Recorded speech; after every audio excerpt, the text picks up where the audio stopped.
今日新闻要带咱乡亲来回顾10年前悲伤的10年前。10年前的莫拉克风台东上高雄，除了嘉山区的小南避灭村，这个南沙路、南沙路嘛是受创上较严重的灾区，部落和土石流砍过，厝有20几间歹去淹过，有26个人不幸罹难，真侪族人被迫搬到山脚三林区的永久厝去住，淹过有厝却是无头路，文化嘛无共款，无法度适应各种难题，或者灾民唔知要安怎较好，这灾民要安怎重新徛起山顶的厝，敢有法度搁转去？带恁来关心因的难题。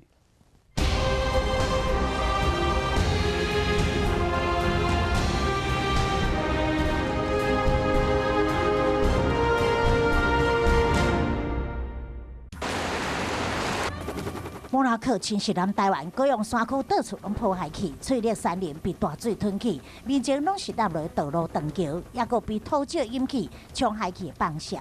重回莫拉克风灾重灾区，记者旁边这一条就是南子仙溪。当年因为河水暴涨，加上山崩土石流，小林村因此遭到掩埋。不过再往上游走，还有纳马下区的3个部落，当年也造成了不少伤亡。台湾部落的路林拄甲全土石穿落规片的残破，南沙路总计有20多栋的房屋受损，26个人不幸罹难。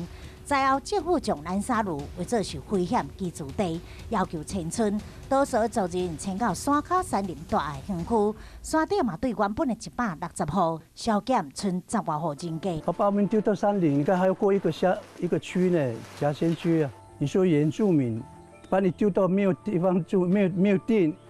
已经没有办法生存。不管怎么样哦，要先守住我们自己住的地方，尤其是我们自己的这个土地。因为即便你没有房子，你有土地，你都还可以生活。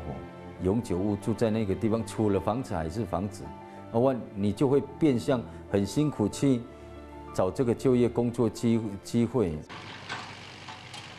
2009年11月开工，过当2月就落成的大爱园区，规划安置南马社、小南村，也有桃园6区，总共1000多户灾民，而且协助就业。但是10档过去啊，大家敢拢有好。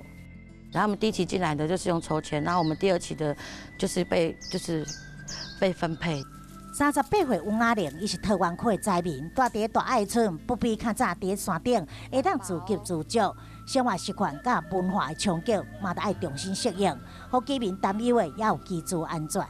你说10年的岁月，多少房子一定会有一些毁损，这是必然的。可是来的时候就有裂痕了，那怎么说？壁的泥棚愈来愈大，甚至会当升入高度0.3公分，50块的银角啊！另外有几户人家的水槽嘛袂当使用啊，生活环境不如预期。加上真靠外移大爱村渐渐冷清，那曾经传出灾民自杀，嘛正做治安死角。你有没有想象过一排都是空屋？你敢踏进去吗？几年前吧，我们这边失窃率很高呢，偷窃的。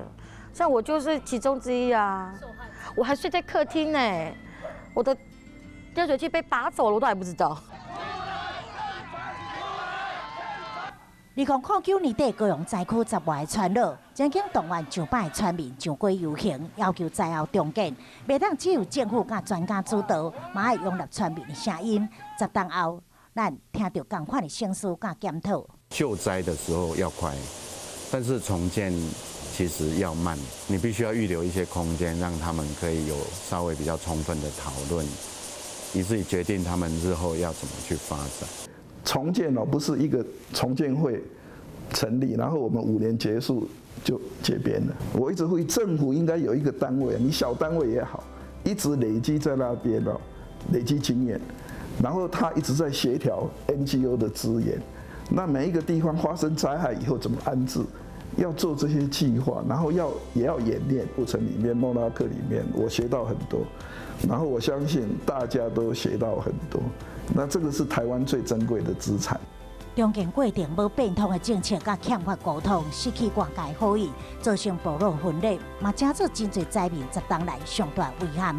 希望失去亲人甲家园的疼，行过坎坷甲崎嶠重建之路，因对山林的期待，甲对原乡的记忆，真到今拢毋捌放下，或者是放袂记。无伫山顶的厝真远，艰难的挑战也伫面前，但是只要无放弃，山区部落也是行出新路，找到希望。